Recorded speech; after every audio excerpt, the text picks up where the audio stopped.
Oh my God, I'm going to start crying. I'm going to start crying because I can't believe what a cool show this is and what an amazing conversation this is and the intention behind what you're doing. Because I can feel the intention to activate possibility and impact in the person who is listening. Welcome to the premiere episode of My Legacy. I'm Marc Kielburger, one of your co-hosts, and I couldn't be more excited to launch this journey with all of you today. And what makes this show truly unique is we don't just hear from incredible individuals. We sit down with the people who know them best. They bring along their plus one, a sibling, close friend, parent, or partner. These heartfelt conversations uncover the challenges, triumphs, and insights that have shaped their lives and their legacies.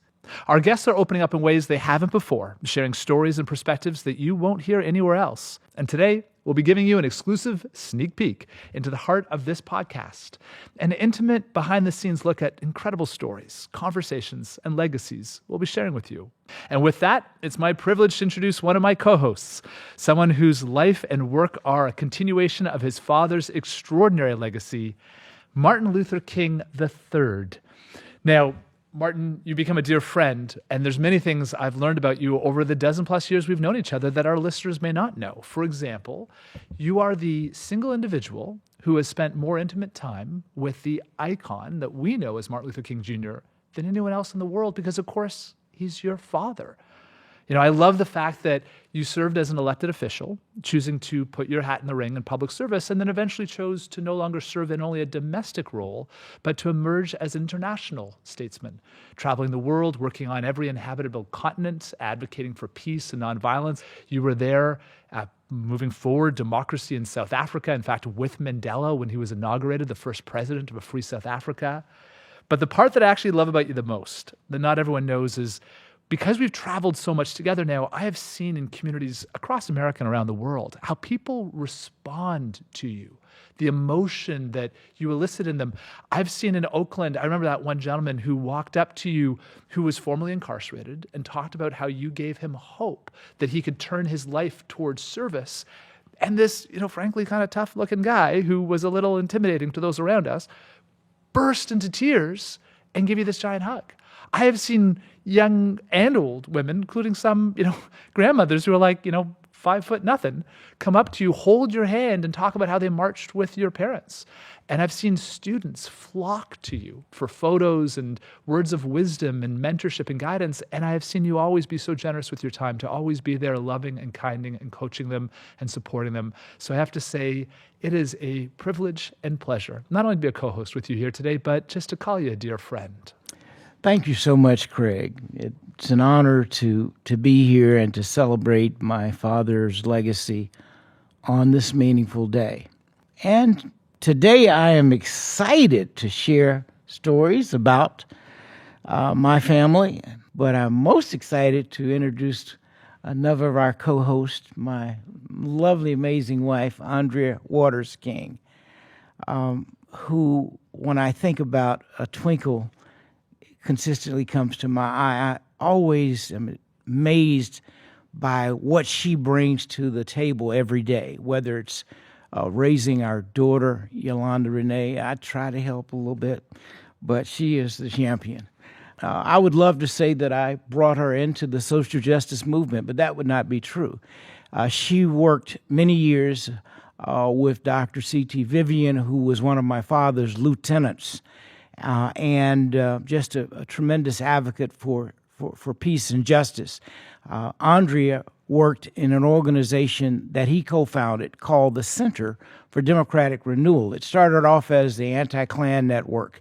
And what Arndrea did, one of the things she was responsible for was organizing the first hate crime summit, bringing together over 40 organizations. They were able to create legislation for hate crimes in the state of Georgia. And so this is over 20 years ago when you think about it. That is one of the things Arndrea does, as well as being the president of the Drum Major Institute, as well as being one who is a constant reinforcement of lifting up people when people are going through crisis. I've never seen anyone who's able to turn those situations around. That's my wife, Arndrea Waters King. Oh, thank you, honey. It's such a privilege to be here with all of you. Now, I am outnumbered by my male co-host, but I promise to continue to bring and lift up all voices, but particularly like that sacred feminine, the voices of women in these conversations. And I am thrilled to introduce our co-host, Marc Kielburger.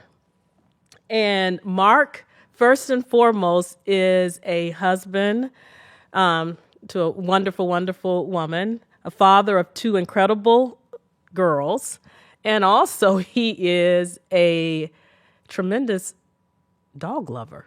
He also is a global humanitarian. He's organized and impacted millions, and that is literal, that is not an exaggeration, of young people and lives all around our world. And one of the things that I also find incredibly interesting is that he is an astute intellectual. He is a Rhodes Scholar. He's a Harvard grad. Yet he also has an insatiable curiosity. And he's able to use these, incredible intellectual gifts in a way that everyone can connect with him. And I truly admire that about him. Well, Arndrea, thank you. And that's extremely kind. And Martin and Arndrea, and of course, Craig, we're so excited to have these conversations with you. And Arndrea, as you mentioned, I've got an amazing wife, and I have a 120-pound Bernese mountain dog, aptly named Daisy, as you mentioned. And my wife likes to joke that there's three of us in the relationship. And so I would like to formally introduce our final co-host, and that's, of course, my younger brother, Craig Kielburger. Here's three things I want to share about Craig. Number one is he's also a father, and he is a father of three remarkable boys who love him dearly and are rambunctious, caring, kind, vivacious, incredible kids. His wife is named Lisa. She's a psychologist. She has her PhD in psychology, and a rock to our collective family, not just Craig's family. Number two is very accomplished, New York Times bestselling author, member of the Order of Canada, many accolades and awards, including the Nelson Mandela Peace Leadership Award, spoken live to over 2 million people who've attended events and activities that we've put on. But he genuinely, sincerely, to the depth of his heart, cares about these social issues that we have all dedicated our lives to and for. And last but not least, when Craig was young, he had the opportunity to spend a remarkable day with the late Mother Teresa. And that had a huge, profound impact on his life, both emotionally, through the work that he does, and also his spiritual connection. Well, thank you, Marc. And for our listeners who could imagine when a brother introduces a fellow brother, it's deeply touching, and you never know if it's going to be an introduction or a roast. So I appreciate the kindness of that. And that's, I think, what makes this so special is that they're two brothers. And there's a married couple, and this is all about connection in my legacy. So whether it's connection through your biological family that Marc and I have, or your chosen family that you Martin and Arndrea have, this is what we want to welcome our guests into. And truly what makes it so unique is there's always the guest plus one who's part of these conversations, because it's more than just individuals sharing their stories. It's about sharing their connections, their reflections, their inspirations. It's about hearing from remarkable people the legacies that they're building and how you can apply it to your own life. So to have these icons that we all know, these stars and celebrities and change makers and activists and heroes sitting there, but to also talk with their spouse, their brother, their partner, their longtime childhood best friend, and to have these conversations that introduces a vulnerability, that introduces a raw honesty. And this isn't the regular sound bites. It's not about promoting the next movie or the next book or the next, series or whatever it is. This is about who they are as people, what they care about, and who loves them most, or one of the people that do love them most is their guest on the show. And we get to hear about those individuals in such profound, awesome, cool, compassionate, loving way. One of my favorite moments is we've had a few conversations and they've looked at their plus one a little bit with trepidation on some of the answers that were forthcoming. I love the fact that it's so unscripted in that way. And so this gets to the connection that's part of the idea of each of our legacies. Because as we know, connection is what makes us human. It's what makes our legacy come alive. You know, Craig, we have a fundamental human need for connection. It's something that anthropologists have shown us, scientists have shown us, academic literature has shown us. And as we become more isolated than ever in North America, especially, this need for connection, this need for reaching out, this need for these types of conversations has become even much more powerful.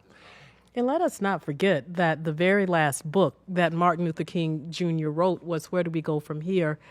Chaos or Community. I don't know of anyone that has lived through these last few years who has not felt a touch of chaos. And connection is about connecting with our families, with those whom we love, but it also ultimately is about building a community and getting to the beloved community that Martin Luther King Jr. Talked about and really charged us with.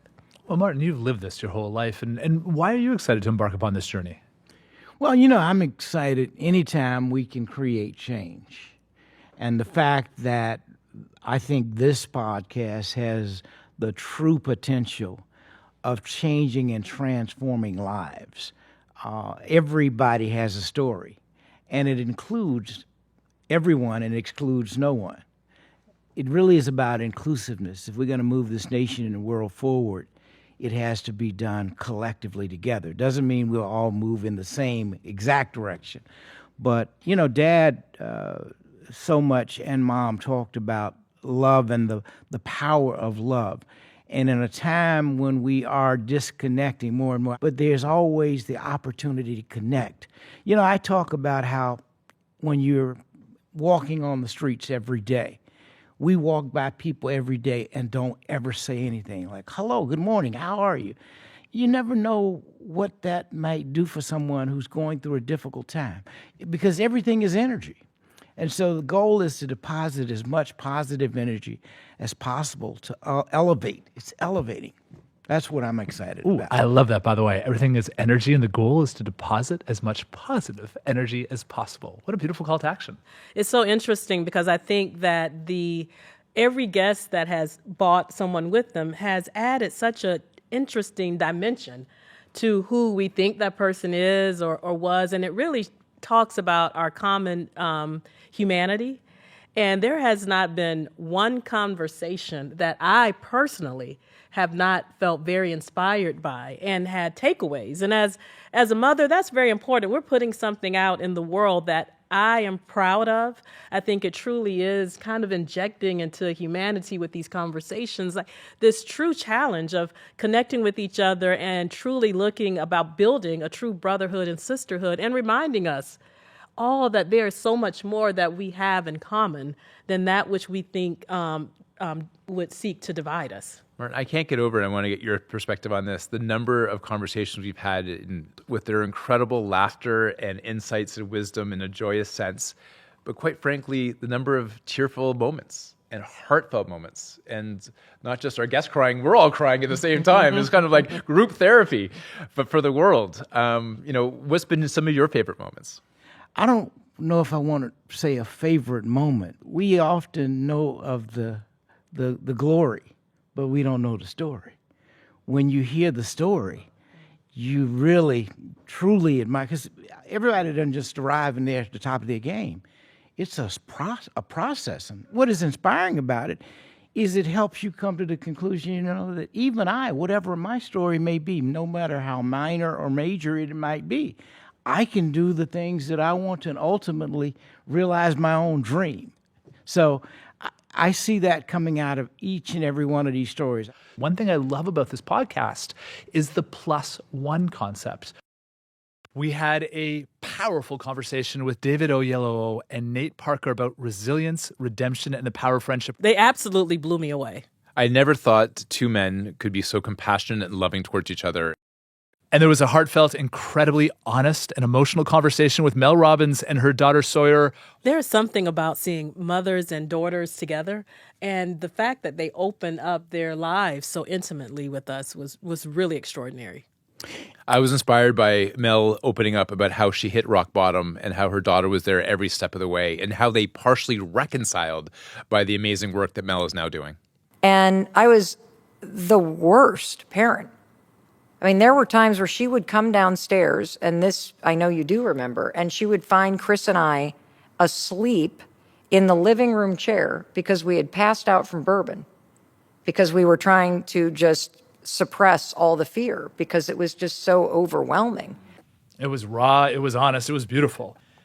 And we sat down with Dr. Sanjay Gupta, America's doctor, and his wife Rebecca, talking about raising 3 daughters, almost 21 years of marriage. Every time Rebecca is talking, Sanjay, you're just like looking at her and like just like What's lining she about up. to say? You're just like Endearing love. yeah, it's like you're just like lighting up in all the glow every time. That is panic. I was like, wow, she said that wrong. and endearing love. Yes. I like to keep him on his toes. And of course, Billy Porter and his sister, Mary Martha.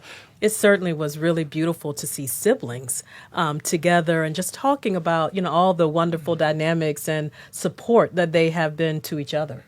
And there was the legendary and beloved actor and activist Martin Sheen, joined by a close friend who was nominated by Archbishop Desmond Tutu for a Nobel Peace Prize. I was certainly so inspired by, Martin Sheen and Father the Deer, being an activist myself. It reinvigorates my own personal desire, looking at, I've done a few things, but it gives me the impression that there's so much more that needs to be done and that we all can do. So the inspiration comes from each and every person that we talk to. I couldn't be prouder to be alongside with all of you on this incredible journey. And the premise behind this conversation, of course, was inspired by a book that we all co-authored called What is My Legacy? I'm so excited by this book, and I know you guys are as well. And we spent over 2 years researching, writing, interviewing, having hundreds of conversations. Martin, your father spoke about the beloved community. He preached about the beloved community, and this book hopefully moves us in a step forward. And I'm so excited because we have individuals who help to contribute to this. Of course, His Holiness, the Dalai Lama, wrote the foreword to the book. Contributors include people like Melinda French Gates, Dr. Sanjay Gupta, Billy Porter, Martin Sheen, Reverend Michael Beckwith, Simon Sinek, Dan Rather, Julia Roberts, Jay Shetty, Yara Shahidi, and so many others. But that's not how we met, even though, of course, we loved writing that book together. And it was truly a labor of love. We met about 15 years ago. Martin, first, of course, Craig and I got to know you, and then, of course, your amazing wife.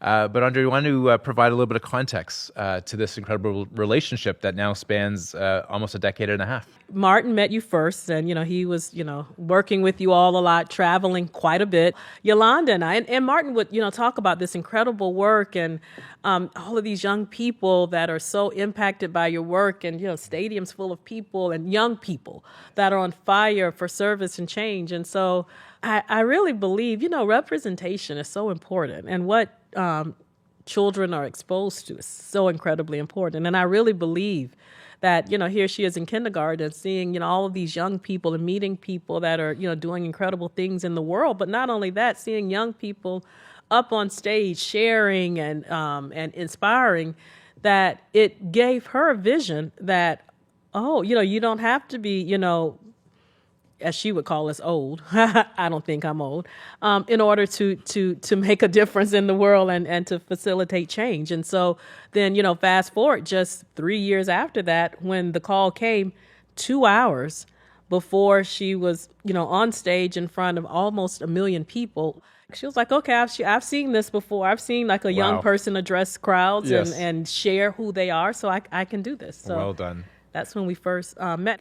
And I always knew and wanted to do combined work with you all, to partnership, and because I really believe and know that that's how we can all truly, when I say all of us, I certainly mean the 4 of us, but I also mean the nation and the world, all of us working together. Like, that is how we can truly make a magnificent impact together.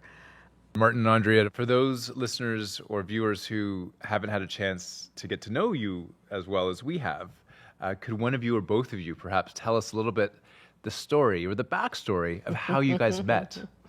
Well, we were actually introduced on a blind date. Actually, there were two people that were out and they met each other, and they suggested that we meet each other. So we were given each other's phone numbers. We talked on the phone for a few times, and we agreed that we were going to meet.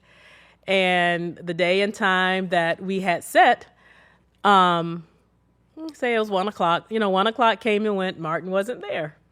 1:05 came and went. Martin wasn't there. Ooh. Hopefully this doesn't go to 1:10, does it, Martin? Oh, it went past 1:10, and by 1:10, I was livid.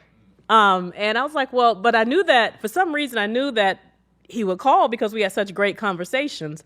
I also, though, had made the decision that he had absolutely 1,000% no chance of us ever meeting, dating, or connecting, period. So did he show up at all, or what happened?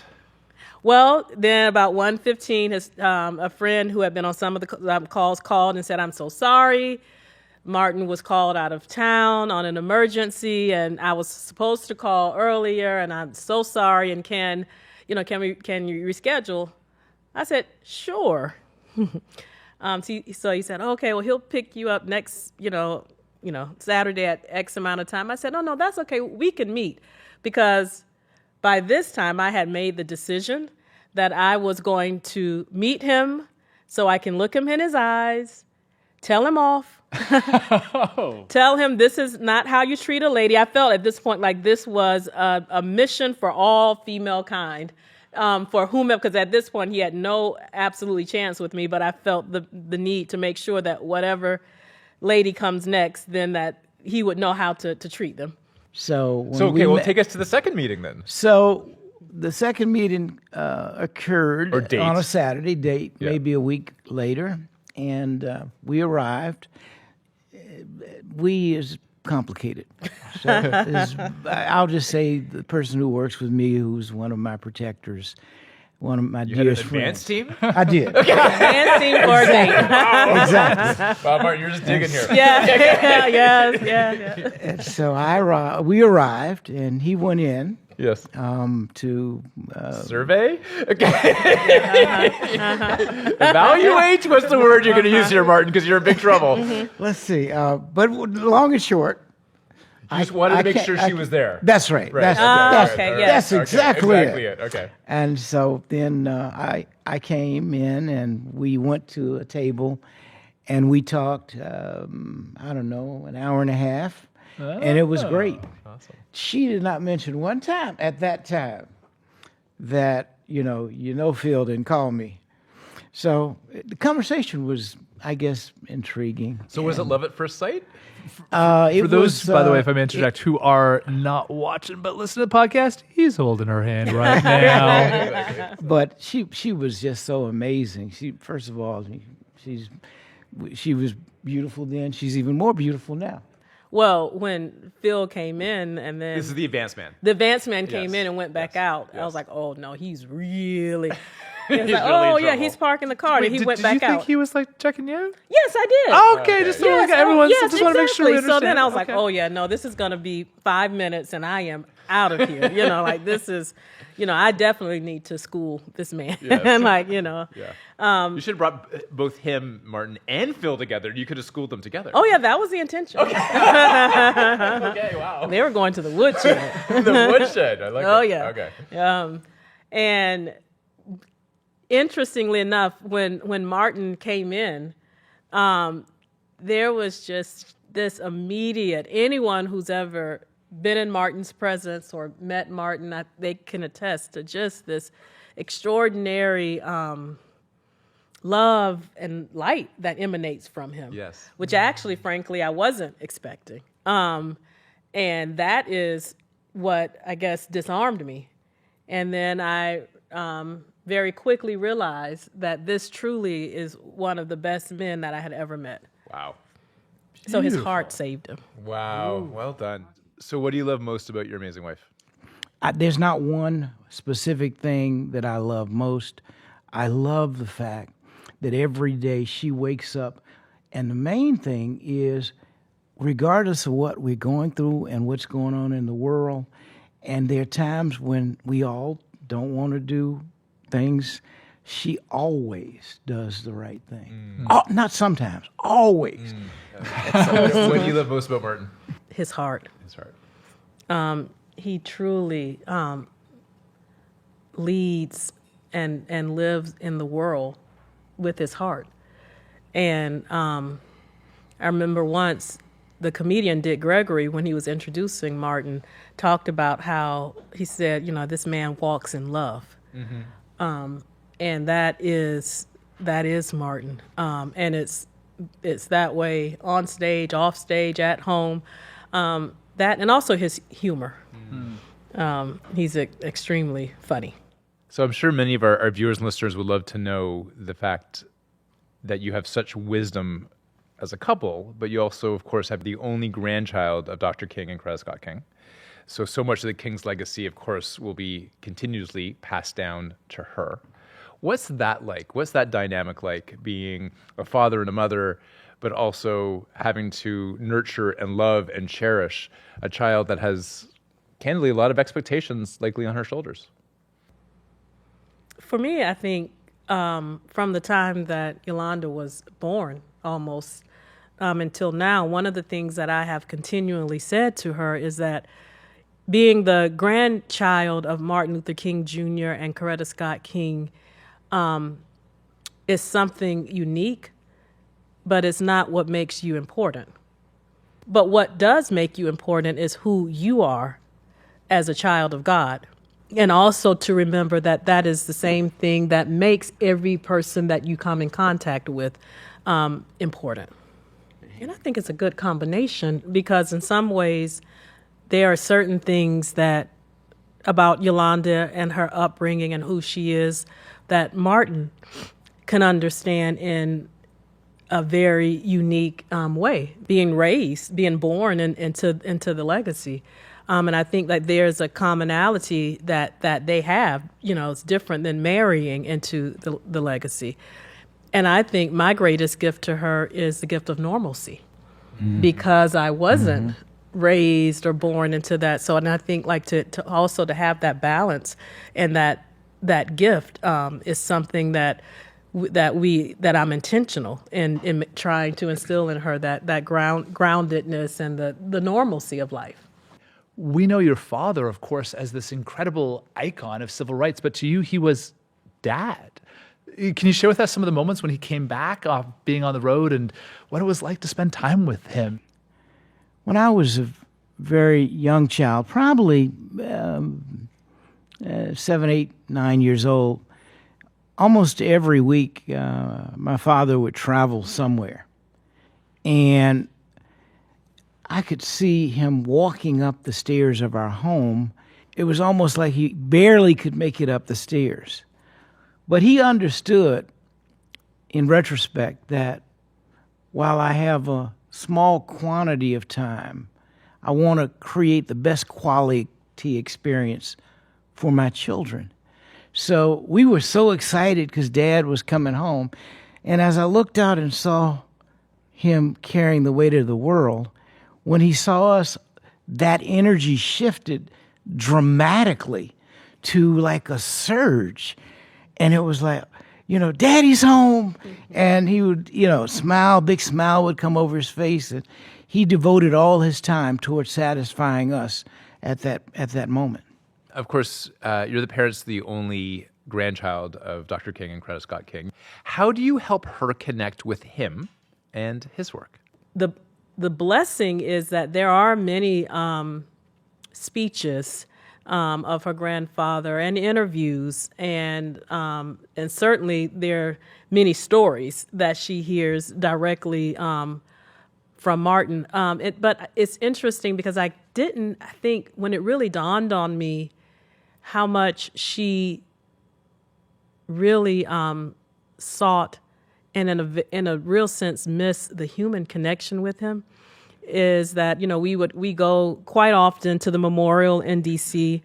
To her grandfather. And I noticed when she was little that there is this one particular picture that she always was adamant that we had to get, where she's kind of sitting. There's like this small little ledge that, On the King Memorial. on the King itself. Memorial, like on the Stone of Hope where he's coming out of. There's like this, and every time she was like, I want to sit there, I want to sit there. And so, we always took that picture there. And then one time she said to me, Mommy, the reason that I like sitting there is that this is the closest that I can ever be to sitting in his lap. Wow. And so that is when it really also dawned on me and I think, again, that people see certain aspects of the King legacy, but even like so many other families, but then also the trauma. I think also that's one of the reasons she, at a young age, she spoke out on gun violence. She worked with the Parkland students and, spoke at the rally with 800,000 students with only 2 hours notice. Wow. But she was always very passionate about gun violence, not only being raised during a time where lockdowns and these things are all too common, but she was always cognizant that her grandfather and her great-grandmother were not here because of guns and gun violence. So Can you pause on that? Because that's a really important point, because I don't think many of our viewers or listeners may know the extent of the trauma that the King family has gone through, and you've just alluded to that. Can one of you just fill in the blanks so everybody has a chance to understand? So certainly at 10 years old, I think many know that my father was assassinated. On that day of April 4th, my mom lost her husband, and the four of us lost our father. So that's the greatest trauma that I believe I had gone through in my life then. What none of us knew was 5 years later, my grandmother was going to be assassinated in the church while praying the Lord's Prayer. Now, people are always inflicted with tragedy, so we're not the first ones. We were not the first ones, but at an early age, it was the way it was not an accident. It was intentional. Someone came intentionally to kill Dad. Someone came intentionally to kill Dad's mom. And it really was how we chose to deal with it, by seeing we'd been taught as kids that, to forgive that which is terrible, and nonviolence. Dad being the preeminent civil rights leader, one of the preeminent civil rights leaders in our society. We had been taught a strong foundation. We had a strong spiritual foundation, but still, it's tough. And what my grandfather did was he publicly stated, I refuse to allow the man that killed my lovely wife, nor the man that killed my son, to reduce me to hatred. I love everybody. I'm every man's brother. In fact, he went to visit the man who killed his wife. And he went down to the jail where the man was being held, because this was at the church. The man who had assassinated your grandmother. My grandmother. during Sunday service. And it was during Sunday service. Yeah. So Granddaddy that afternoon went down to see the man who was being held in the mental ward at the hospital in Atlanta. And he visited with him, and he said, son, why did you kill my lovely wife? And the guy looked at him and said, when I get out of here, I'm going to come back and get you. And Granddaddy said, well, son, I'm going to pray for you, because that's who he was and what he believed. Interestingly enough, if he had taken he had a cane, he walked with a cane back then, but he could have taken that cane and hit the man in the head. But he did not do that. He said, son, I'm going to pray for you, because I know prayer changes things. Now, that's a powerful example. I was not physically there that day, but my brother and my cousin were. And so to hear this story shared over and over again made a profound impact upon me. So I share this story often with young kids, because I believe that there's merit to, again, if I had been bitter and hostile, people would understand. But I'm thankful that I chose to exhibit what I call positive energy and saying, oh, that greatly impacted my life, but I choose not to go continuing to hate others. Hate can never solve the issue. Only love can do that. Dad would say darkness can't put out darkness. Only light can do that. I hope that every time I have an opportunity, I am depositing energy, positive energy, light into the world. One of the things that has dawned on me, even in this conversation, is that we think so much of how Martin Luther King Jr. lived and he taught about love and forgiveness, and it's really dawned on me, even after all these years together, even in a more clearer way, is that not only did he demonstrate that and live that, but he left that up to you to do in his death. Like, you lived and demonstrated your father's love of humanity, the love in how you dealt with his being taken away from you and your grandmother, his mother, and how you continue to operate, and not only in what you put into the world with your work, and what you put into the world with Yolanda and I, but what you put into the world with your interactions every day with people. You're a living embodiment, I think, of your father's legacy and lessons to us all. And you're the beacon of light and hope and love, and a testament to your father's teachings and your mother's teachings in ways that I don't think most people understand and realize the power that you bring to this conversation because of your lived experiences. Hundreds of millions of people, if not billions of people, have listened to your father's voice and knows his famous words. Not as many people are familiar with Coretta Scott King, and especially are not familiar with who she was, not only as a leader, and she was in her own right, but just as a person. And your soon-to-be daughter-in-law, what was that relationship like? Well, I still think that people don't really understand what an incredible leader she was in her own right. We wouldn't have the King holiday if it weren't for her. We really, I think, would not even have the legacy in a very real sense if it weren't for her protection and direction. Well, she and I shared a love of the opera. So we would attend the opera together, which was really special for me. But that certainly was wonderful. The last year of her life, I had the immense opportunity to spend a lot of one-on-one time with her. And I would spend every Friday night with her, just she and I. And so, some of my fondest memories are, both of us getting into our pajamas and watching the Golden Girls. Awesome. And one of the things now that I look back, because she would tell me so many stories about her growing up in Marion, Alabama, and just, some stories about, her and her early years of marriage to Martin's father. But now it almost was like she was infusing all of these stories in me from her own lips, that I could tell our daughter all of these stories about her grandmother, growing up in Marion, Alabama. That's not from an interview. That's not from a book. I also remember, too, every day, no matter what was going on at 4:00, she would turn on the Oprah Winfrey show. Like she made sure that was, always playing at, 4:00. And let me add a little context to that, because at a certain point, the last 6 months of her life, she lost her voice because she had a stroke. But at 4:00, she would point to the point to the Point to the TV. TV. Like, even when she couldn't say it, Oh, she my would goodness. point. Time and for Oprah. Yeah, it's like, Yes. She would point and Love everyone it. knew. Yeah. That's awesome. And Arndrea, I love how the fact you've been channeling the divine feminine, especially the divine feminine of your mother as well, and the impact that she's had on your life. Can you just give us some sense?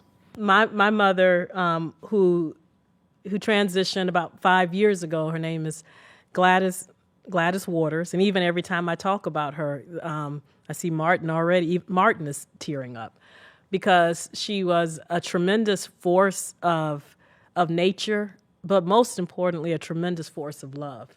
She was the first black nurse in her hometown of a very small town in Florida called Live Oak, Florida, Suwannee County. Went on to move to Tallahassee, Florida, and she actually, in the early 80s, during the beginnings of HIV and AIDS epidemic, she actually organized, taught, and even wrote and produced a video to show other nurses how to treat AIDS and HIV patients with compassion and love at a time when you had even healthcare workers not only afraid but not even willing. I see that. It's interesting because I think the world looks so much in our daughter. They look, of course, for Martin Luther King Jr. and Coretta Scott King, which they should. And I see so much of them in Yolanda. And I also see so much of my mom, who was Yolanda's, I would even say, her best friend. Beautiful. For many years. You know, when we all would travel together, they had such an extremely close and wonderful relationship. And even to this day, when I go places that my mom worked, you know, people will, like, you know, just this happened just a few months ago. You know, people will look at me and they just start crying and they just talk about who my mom was to them. So, Craig, I'm wondering about your own family legacy and actually what inspired you to center your life on giving back. Well, both Mark and I have been in the nonprofit world for 30 years now. And all of us around the table, we've been passionate about creating impact. And you each, I know, have shared the story of how your parents, both your parents, have inspired you. And for Mark and I, it was our folks also. You know, on both sides of our family, on one side, on our father's side, our incredible grandfather who came with nothing, you know, the classic immigrant story. And he couldn't speak a lick of English when he arrived in North America and became a bare-knuckle boxer and saved up enough money to open a convenience store, just providing for his family. But I'd say the one that Mark and I talk about a lot now that we raise our own kids, especially is our mom. Because our mom had a very tough childhood. Her father passed when she was very young. And so she and her 3 siblings, so 4 kids, all younger than 7, without a roof over their head at that point. They actually spent time partially homeless. And she talks about what it was like to experience the hunger on a birthday of just having a bologna sandwich and how meaningful that was. Or to this day, she still doesn't want to eat pasta because she's had so much of it. That's all they could afford through so much of her childhood. Or the tears that well up in her eye when she talks about the angel who was a neighbor who would bring warm pots of soup when it was raining and there was no cover around them and they were shivering cold. And our mother would never walk past someone who was experiencing homelessness without stopping. She would walk up to them and she would ask them their name and ask them, you know, did they have a place to stay that night or did they know of a shelter or how she could help? And we were like, wow, why is our mom different than everyone else? And I remember at the time feeling even self-conscious about it, not understanding that the reason she did that was to build this bond of connection and humanization, partially because she understood what that was like from her own lived experience. And she never wanted us just to walk past without acknowledging the humanity of that person. That lesson was deeply profound when you recognize the humanity in every single individual and you recognize that, you know, the old saying, there but for the grace of God go I, when you realize how fortunate we now, Mark and my generation, to have what we have because our parents helped us, but they had to overcome some really tough circumstances. You know, Mark, I think one of the stories you shared that told me about your work effort was the flipping of houses. Yes, well, actually, it wasn't our flipping houses. It was our parents' flipping houses before flipping houses was on HGTV. And so before the Property Brothers was a thing, we were, you know, with humility, somewhat kind of akin to the Property Brothers without the capital. I've never thought of it that way. There you go. There you go. Or the ability to sign contracts. But when we were young, so I think by the time I was 16 years old, I had lived in 12 different houses. And so our parents were teachers, and every summer they would buy, at the beginning of the summer, a new house and fix it up. We'd have to stay in the house for about a year to make sure that capital gains taxes were accommodated. Learned a lot about a capital gains tax as a teenager. And then a year later, they would flip it, capital gains tax free, and do it over and over and over again. So at a young age, you know, some kids have the tooth fairy or, of course, Santa Claus. Growing up, we had the wallpaper fairy. Yes. So the wallpaper fairy would come because Craig would try to put wallpaper up. Of course, we didn't do a good job. We'd go to bed, and in the morning we'd wake up, and the wallpaper was all in the perfect spot. Oh. And the wallpaper fairy would come and fix our wallpaper. The wallpaper fairy helped little boys and little girls who helped their parents with renovations. Yes. This actually made was a sense thing. to us as a kid. Yes. Now, that's an interesting characterization. Exactly. Well, we're not only doing this together, and of course the book project together, but we're also doing something called Realize the Dream together.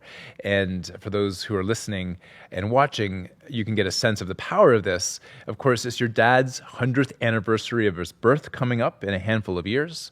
And the goal that we're trying to accomplish to honor your father is? One of the goals, I think, is to create a youth movement, and that movement being created through service. We're asking people to engage in a service activity, 100 million hours for the 100th birthday of Dad, 2029. So the goal of 100 million hours of service to honor your father's 100th birthday on That- any issue and cause they care about, as That's long as they're correct. doing good, positive service for the Yes. world. And Yes. what we believe is that this will be a way that we will unify and uplift. So it was going to be celebrated anyway, but we wanted more than a celebration. This is a moment for us. Can you imagine in 2029 when you have 100 million hours of service completed and all of the people that have participated, standing together and celebrating together about reminding us that, that we are so much greater and have so much more in common than that which divides us. For young people to not just read about Martin Luther King Jr. and Coretta Scott King, but be a part of a movement, to be a part of something larger and greater than themselves, and to really, to tap into that.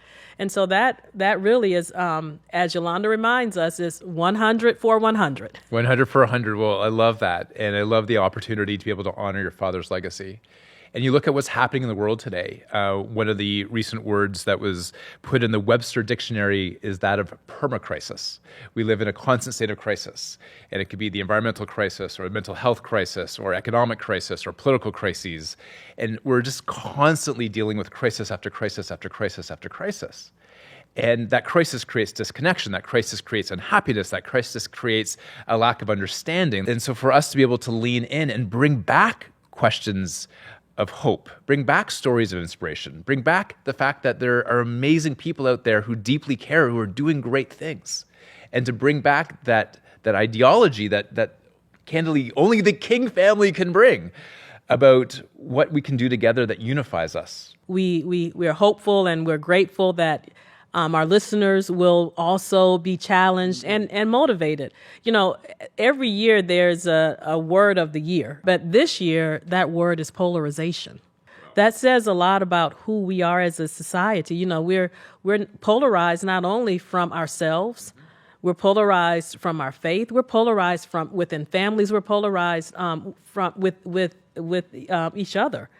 And this is people are always talking about, now it's, becoming more and more about talking about how can we unite, how can we uplift. This is something real and tangible that we can all be a part of. I look back at my journey, and back in 2020, I had hit rock bottom. I was physically, emotionally, spiritually exhausted. And it was just a very difficult set of circumstances and COVID and personal traumas and everything in between. And it took me a long time to come out of that dark space, a long time to find within myself, with my heart, within my soul, what was most important to me. And I think with humility, I think a lot of people are struggling. Some people might be in that dark space. Some people might be on the journey of trying to get themselves out of the dark space. But the journey is not easy. It's actually quite hard. When you have the opportunity to learn from others and be inspired from others, that journey becomes easier. This journey is just the beginning. We invite you to join us with what I promise will be an extraordinary series of conversations full of unexpected insights, untold stories, and powerful moments you won't find anywhere else. Thank you for joining us. We are so grateful to have you as part of this journey. If you enjoyed today's conversation, subscribe and share the podcast with friends, family, and loved ones, and follow us on social media at My Legacy Movement. Until next time, may you find connection and inspiration to live your most fulfilled life.